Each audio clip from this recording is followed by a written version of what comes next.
Hello everyone and welcome to an update on my future tech mod, which will be linked in the video description. The main feature for this update are additional radiators, and here I have my liquid droplet radiators. I've changed the color of them so that they're a little bit less dull and more pleasant. They're still basically little metallic droplets that start out hot, which makes them red, and then cool down as they get to this end where they're caught and then fed back into the loop.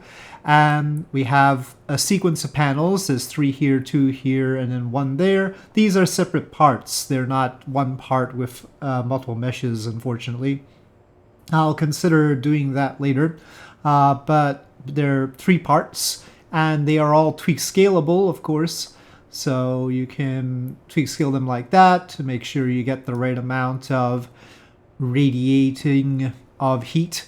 And they are configured for, I guess it's system heat. It's system heat. I always confuse heat control and system heat. Heat control is the one that has additional parts. System heat is the one that actually has this heat management. So they're configured for system heat. And I added this frame so that they are easier to mount.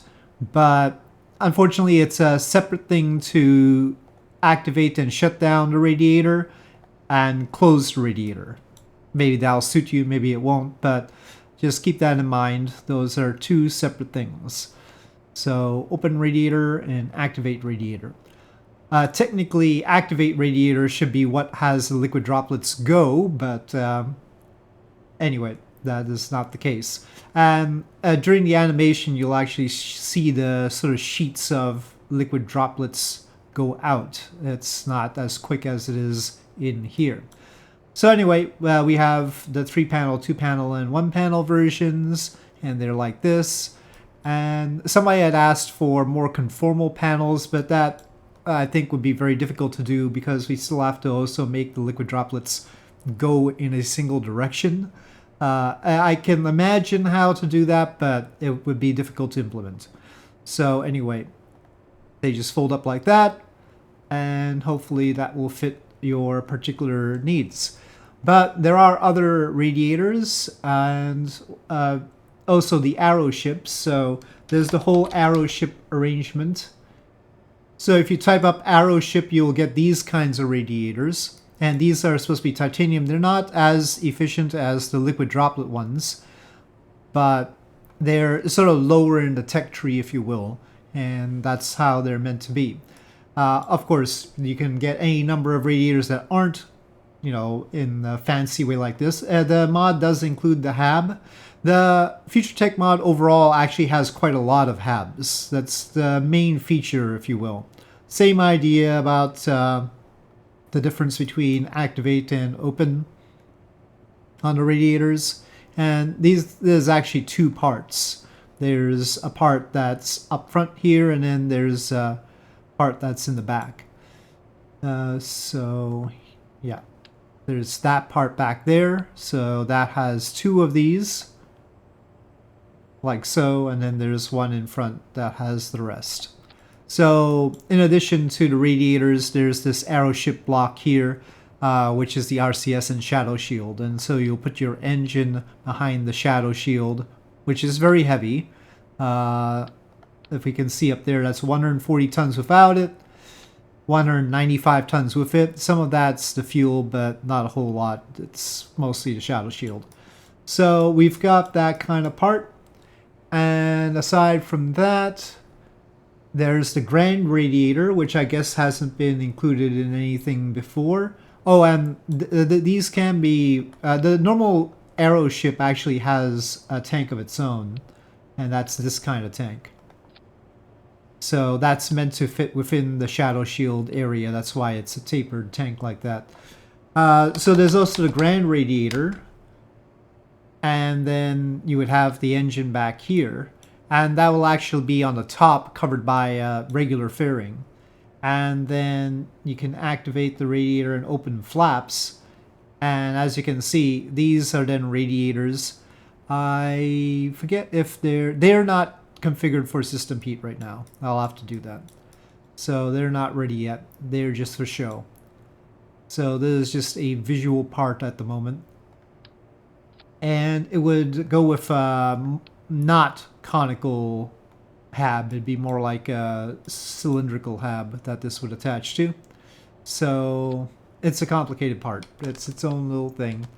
That's the grand radiator, and that acts like fairings around the rest of the body. So that's that, and then there's a whole bunch of other parts. There are lots of habs that I've shown before in other videos. There are surface habs that I've used, like this Blue Origin hab and this one. Cute little, very simple, relatively low quality habs. And those are for the surface. So there's an ESA hab that's bigger. And there are deployable regolith habs somewhere around here. Now this one is deployable regolith hab. There's one that's like this, and so if we retract the soil, it's like this, and then if you pile the soil, it's like that, and they can, in principle, get in through here. So that's one hab. And then there's also a Mars version of the same one. So you can deploy these, or you could try to use Kerbal constructs to place them. I hope I've still got that going on. Anyway, so yes, that looks like a little regolith hab for Mars. And then there are the habs that are for just space vehicles. So there's the hab for the NTP architecture. There's hab 2, which is an awkward little shape like this, but it can fit quite a lot of supplies, and it's meant to be somewhat pass-through compatible with the Kerbals going in here. It's meant for use with these hab 2 levels, so they can float around in these. And inside the level there's some accommodations.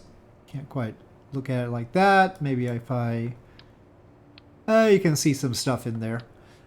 And then there was hab 3, which is the one that looks like this. So if I can get it to attach. Hab 3 has an ejection module, this cabin that they can ride in, but it actually has launch abort motors on it, and if you attach parachutes it should all work out, maybe, if you're lucky. And it actually has a nose portion too with an airlock. I've shown all this before, so I'm not going to do it all again. So there's those. There's a whole bunch of parts for nuclear stuff, like this NTP architecture tank, and there are various other tanks, and the Timberwind engines. So this NTP tank is included, and there's a variety of nuclear engines. These kinds. Oh, that one. Well, that one is included, but that's the biggest one. So Timberwind. Oh, no, that's not the biggest one. This is the biggest one. So they're pretty big. Yeah.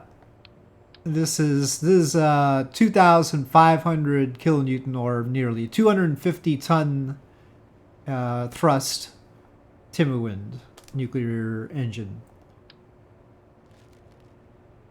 And even besides all that, as if that wasn't enough, there's the advanced starship, among other things. Let's get it all clear.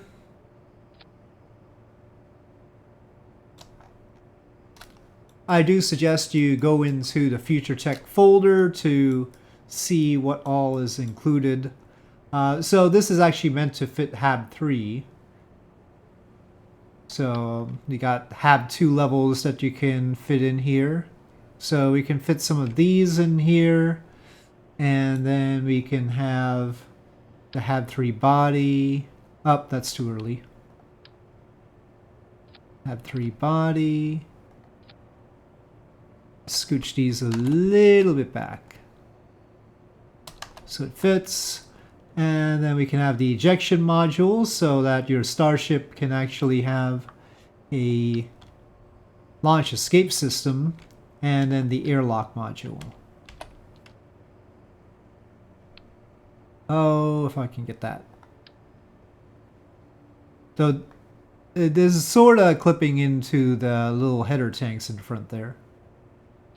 Okay. So there's that arrangement in front. And this has actually hydrolox tanks. There's 2 hydrogen tanks, and the back end is the oxygen tank, and it's meant to be hydrolox. And these are radiators in the back, not currently system heat configured. And then solar panels up front. And it's meant to have ion thrusters in the center.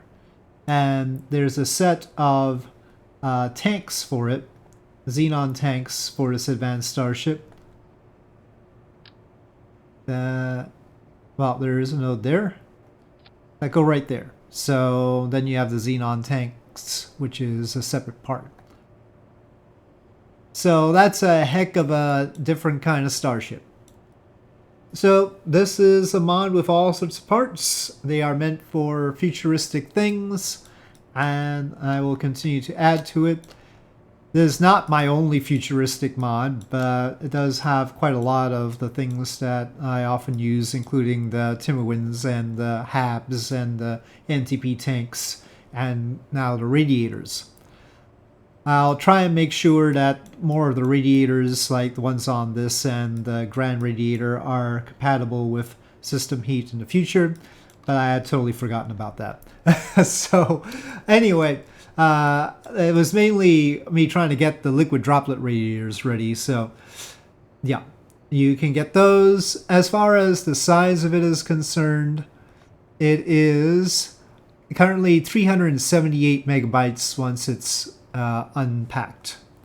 So it's pretty darn big, and you might need to like try and delete some stuff. If you delete the configuration file for a part, that should prevent it from loading, if I'm correct about that. So then it won't take your RAM. But I don't know, the parts are interesting, so you might want to at least try them out once or twice.